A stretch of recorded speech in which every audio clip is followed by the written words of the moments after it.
Bismillahi rahmani rahim. Alhamdulillahi rabbil alameen. Wassalatu wassalamu ala akramil anbiya'i wal mursaleen. Sayyidina Muhammadin wa ala alihi wa sahbihi ajma'in. Jawartu bil furqani rabbi al mu'ini. Malaktu nafsi wa zahzahtu al-la'ini.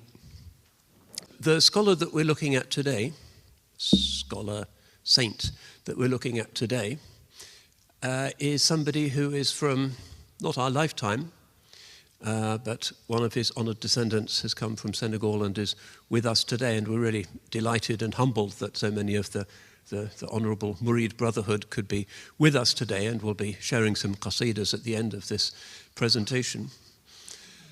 Is from the 19th century, the early 20th century, when modernity is beginning to impinge on the traditional Islamic world, and certain solutions are found in the tradition that are purely authentic within the tradition and don't represent some kind of strange hybrid that isn't properly modern and isn't properly Islamic either. One of the things we might want to bear in mind as we go through this sometimes quite dramatic, even harrowing story, is the extent to which modern Islamic leadership, by wittingly or unwittingly modernizing, that is to say westernizing itself, has not proved adequate to the task. And so many places in the Muslim world today have a leadership deficit. Either scholars who are stuck in their madrasas and have no knowledge of what's going on outside, or people who have reformed, changed, rationalized, or fundamentalized the religion in ways that again seem to lead only to dysfunction. So let's begin with the thought then that what we're looking at today is a potential alternative, an exemplary and still massively successful model whereby a fully traditional, 100% classically formed Islamic figure can hold together his people in the face of very extreme internal and external threats and produce a generation that produces another generation that leads to the fluorescence which allows our brothers to be here today, and more fluorescence, inshallah, in years to come. It's a successful model which deserves our respect and consideration in a time where so much else seems to have failed. Sheikh Ahmadu Bamba is, of course, from the west of the Islamic world, almost further west than we are here in England, a long way from Medina, but a place that has a very distinctive Islamic heritage. We don't have time to look at that often glorious, spectacular history in detail, but it does help to set the scene, to understand what is going on as the Europeans start to impinge upon the traditional lifestyle of the people of West Africa. The story of Islam in Africa, of course, is coterminous with Islam itself. The first hijrah was to Africa, not to Medina. The Holy Prophet ﷺ says to his companions, when they go to Egypt, you'll find people with dark skin and crinkly hair, and you should honor them because they are the relatives of Hajar. Where is she buried? The African matriarch in the Hijr next to the Holy Kaaba. No other African in history has been honored like that. Hardly any other person in history has been honored like that. With her son Ismail, according to Azraqi and all of the historians, that's a kind of indication of Islam's later African extension. We have an African matriarch who gives us the Sa'i and Zamzam and that great story. We have a biracial patriarch, her son Ismail, alayhi salam, who introduces and spices that African possibility into the whole Abrahamic story. The Holy Prophet alayhi salam is very aware of this. Honor them. And then you have the actual reality of Muslim history, some of it trading, some of it conquest, some of it just conversion. And you have the kingdom of Takrur, or the lands of Takrur, emerging sometime in the 11th, 12th century. And if you imagine that hardly anybody lives in the Sahara, You go south of Sahara, you come into savanna country. There's trees, there's dry grass, there's seasonal rains. Some agriculture is possible, but it's a bit marginal. And then beneath that, you get the rainforests, pretty impenetrable. So Islam flourishes in that wide band that's between the Sahara Desert and the rainforest to the south. And that's approximately the land that the Muslim geographers call Takrur. And the Maliki madhab has always been predominant there. This was cemented when the Murabitun, the great Almoravid dynasty, who we think of building those amazing things in the city of Seville, far to the north, also down as far south as the Senegal River. They were staunch Malikis, and the region has always been very devoted to the madhab of Imam Malik, radiallahu an. So the Murabitun are there, and then you get further dynasties, and then you get the famous story of the great African king Mansa Musa, who's a little bit further east. Remember, travel tends to be east-west in that area, because to the north there's the desert, to the south there's the rainforest, to the east there's the Hajj, so that tends to be the axis of communication, and we'll see how that influences the evolution of this story today. Mansa Musa in 1324, I think it was, did a really spectacular Hajj. He's the king of Mali, and he spends some time in Egypt, and everybody is quite amazed by his wealth. They say he gave away so much that the price of gold in Egypt started to go down. People had never seen that before. He goes, according to the historians, with 70,000 followers on Hajj. It's a very spectacular thing. Ibn Khaldun notes him and says, well, he was a good and a just king. So it's already become not a marginal place, even though it's geographically far away, but a center of very considerable civilizational importance, scholarship, and excellence. And it's Mansa Musa who incorporates the city of Timbuktu into his empire. He visits it on his way to the Hajj, and on his way back incorporates it, and founds the great Sankore University, which is in all of the cities of the Sahel, perhaps the best known and most ancient of the great centers of Islamic higher learning. The building is still there, along with the great mosque that Mansa Musa built there with the help of Andalusians, and a major civilizational center. So it might seem to some of us that we're looking at somewhere that's kind of on the edges, but it's not, in fact. It's very incorporated into the world of very mobile, traveling Islamic civilization, and the scholars are scholars of a high level. And then the Europeans show up. The Europeans, first of all, the Portuguese, the first of the kind of troublemakers, because they bring the Inquisition with them. They're quite fanatical, really. So the Portuguese appear in 1445 on the coast of Senegal, and then there's a tussle between the European powers. The Dutch are there for a while, and they occupy the island of Gorée, which becomes the great slave trading island for the Europeans as they take Africans across the Atlantic. The Dutch are there first, and then the British turn up, and then the French turn up. And what they find is this world of the Sahel, where people are educated but in a very different kind of tradition, and where there's a kind of balance, sometimes disrupted, but sometimes real, between traditional forms of religion, Islamic forms of religion. It's kind of, there's local skirmishes, but it's not like Europe, where you have the wars of religion and the Reformation and great explosions of religious hatred. A third of the population of Germany dying during this period as a result of wars between different Christian factions. So what becomes known as Senegal is caught between different civilizational spaces and takes some time before it really catches up, you could say. So to the north, you have the scholars of Mauritania, which is desert, and the scholars are often nomads, but scholars of a very high degree. To the east, you have Timbuktu, Gao, and the other centers of learning along the Niger River, and then further to what we call Sudan and beyond. Very high degree of scholarship there as well. But to the south also, there's a region called the Fouta Djallon, which also has an impact in the shaping of Senegambian Islam. This is a plateau, a high mountainous region largely in what's now called the Republic of Guinea. Sometimes they call it Africa's Switzerland because it's really high, so it's relatively cool, agricultural, prosperous area, and absolutely a citadel of Islam for at least 600 years. And the Fouta Djallon still famous for its scholars, produces a class of ulama called the Jakhanke, who are Maliki ulama with certain particular dispositions. They tend to be relatively tolerant of traditional religion and give people time in order to complete their Islam. They're very tafsir focused.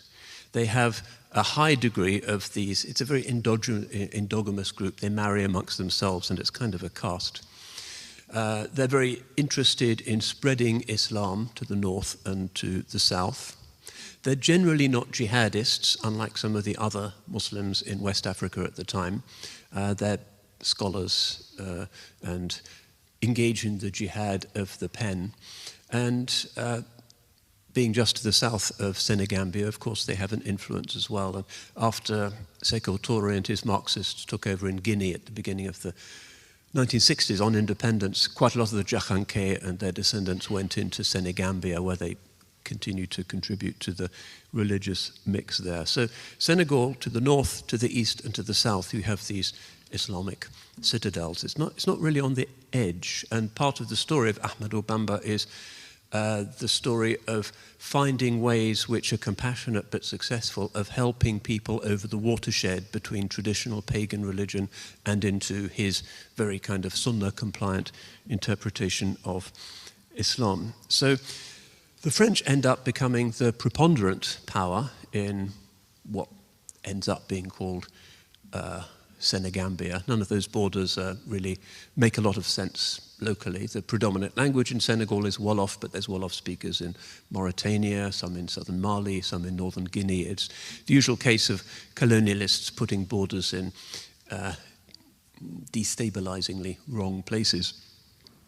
And the French create a capital for themselves, Saint-Louis, which is today on the coast in the north of Senegal. And to indicate their intentions, they name it after the most famous of all French crusading kings, who was given the title saint by one of the popes for his exploits during the Crusades. The town is still called Saint-Louis to this day. And it becomes the capital of what they call French West Africa, and is still quite a smart sort of colonial town with a lot of old buildings, and nowadays kind of being gentrified a little bit. Some of the buildings are bought by foreigners and locals and being done up, and it has quite a kind of prosperous air to it in many ways. Still predominantly Muslim town these days. So Saint-Louis is the capital and continues to be so until 1902. And the French are there not just for glory, but also for money. And along the Senegal River, you have the cash crop that's the staple in Senegal at this time, which is gum arabic, an ingredient of Coca-Cola, so obviously of great strategic significance nowadays. They're still producing it.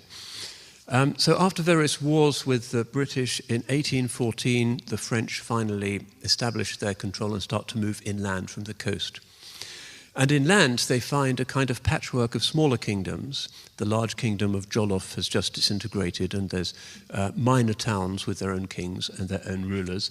Some of them Islamic, some of them non-Islamic, some of them kind of halfway between the two. Usually the pagan kings would have Muslim advisors, accountants, and so forth, because they could read and write. Kind of rather strange symbiosis. And so it's in this time of the decay of the old sort of unifying political order that's indigenous, and the appearance of the French coming in from the coast with their mission civilisatrice. They saw themselves as pacifying the country. It wasn't a war, it was a pacification. That kind of colonial mindset was at work. And in the year 1853, that's when our Sheikh Ahmadou Bamba was born in the village of Khouroumbake. And all of the events of his life, key moments, are still commemorated and form parts of local pilgrimages to this day in Senegal. Lots of stories, as you can imagine, of him as a baby. We're told how he liked to spend time in the prayer room in the house, how he always cried when he was in a dunya situation, when people were talking about worldly things. People could see from an early time that this is obviously a child with natural righteousness. And the family, the Mbake family, were already established scholars, so he was born into a family of ilm. His great-grandfather, Mame Maram Muhammad al-Khairi, who's actually famous as the ancestor of quite a lot of modern Senegalese ulama, was somebody who in many ways establishes the family tradition of trying to avoid rulers as much as possible. This, as we'll see in this story, is one of the key tensions that the ulama have to deal with. And he also begins a tradition that becomes important for Sheikh Ahmadu Bamba, which is the founding of villages in this semi-arid region. And this is, of course, facilitated. The Maliki madhab, like other madhabs, has the principle of ihya al-mawat. Ihya al-mawat basically means that, as the hadith says, man ahya ardan mayta fahiya lah.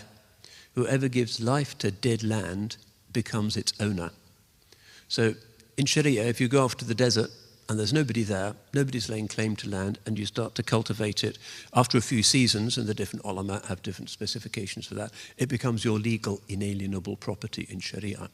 And this principle, which is prophetic, has done a lot historically to allow the cultivation of hitherto neglected wilderness areas. It's a very practical incentive.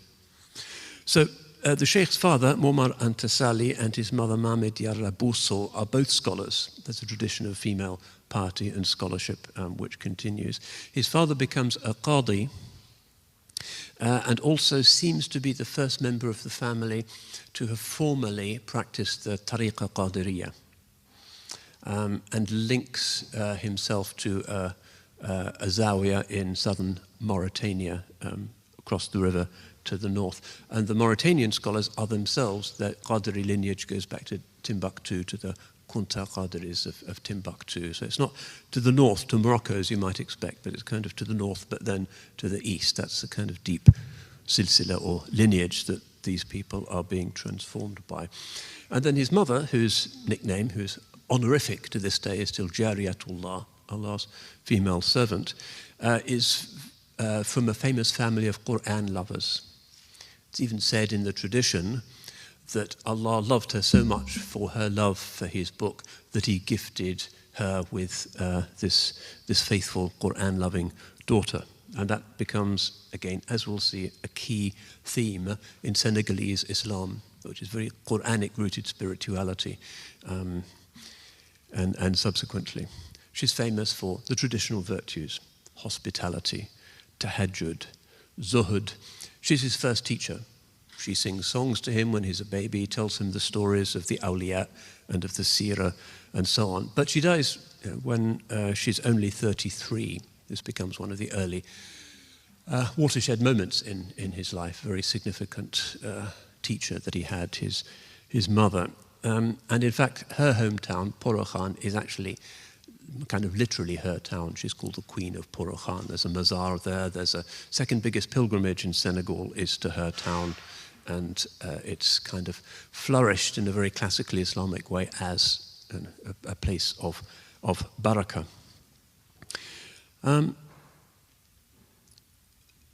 So the child, clearly destined for a life of piety and Quranic orientation, brought up with these blessed parents. His early education follows the traditional pattern, which is focused on the memorization of the Quran.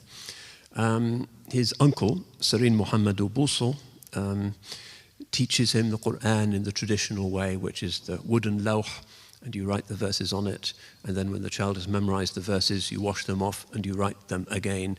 Things like books would not have been widely available, certainly not for children's education at the time.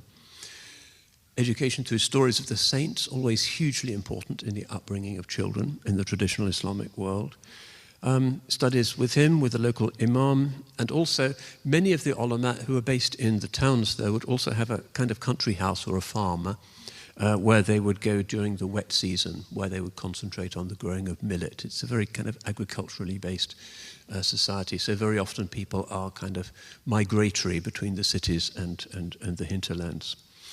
And on his journeys to the hinterlands, he acquires a taste for khalwa, seclusion. He kind of likes being alone with his Lord, under a tree, by a hill, in some secluded place that he feels has some kind of particularly serene presence. This is what he loves. At the same time, he acquires teachers, not just from his father's Qadri tariqah, but also from the Tijaniya and from the Chardelier, who are also spread in Senegal. One of the features of his way is that it's kind of inclusive of a range of turuq.